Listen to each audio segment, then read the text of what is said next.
السلام عليكم ورحمة الله وبركاته. وكم نجايا فيادا أرأس فيديو براتين دفع أرأ مكروني قدوت تجرا بشان دم في فده بشان كيتي مكروني نقطو تجرا مكروني تنقطع مكروني تنا حاجة دقيقة سديتي فين بالشيسا بشانيف سوكتا يقولين نك إيجس مكروني ديتي نقطع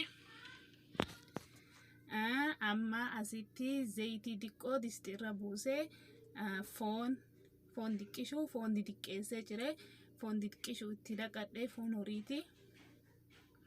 Foon kana diqqoo haga inni bishaan isaa fixatee bilchaatu haga inni diqqoo goggoguu bilcheessee eegas foon kana sookidda diqqishuu irra xib godhadhe.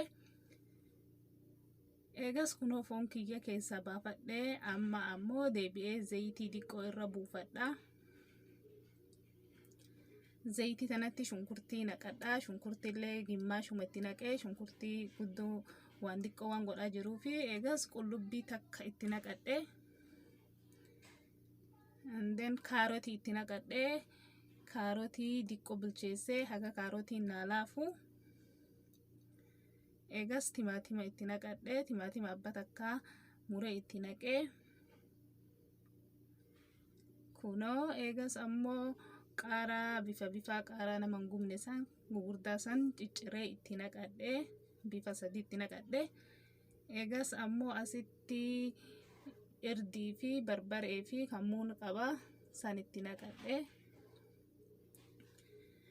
Warri chaanila kanaaf haarawaa please subscribe naa gochuun dagatina. Warri subscribe gootan galatooma isiniin jedha. Asitti ammoo timaatima ketchuppii ka firaayisii nyaatan san diqqishu irra buuse.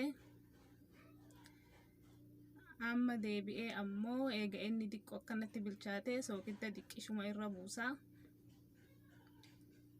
Sookidda irra buusee eegas timaatima paasta soostu jira ka timaatima daakamee waan hedduu veejiteebila waliin daakamee jiru jira ka paastaan godhani san diqqishu irra buuse. Eegas deebi'ee foon kiyya karee fuuqisiisan itti naqadhee foon turaanuu bilchaate waan jiruuf dhumarratti itti naqee fooni.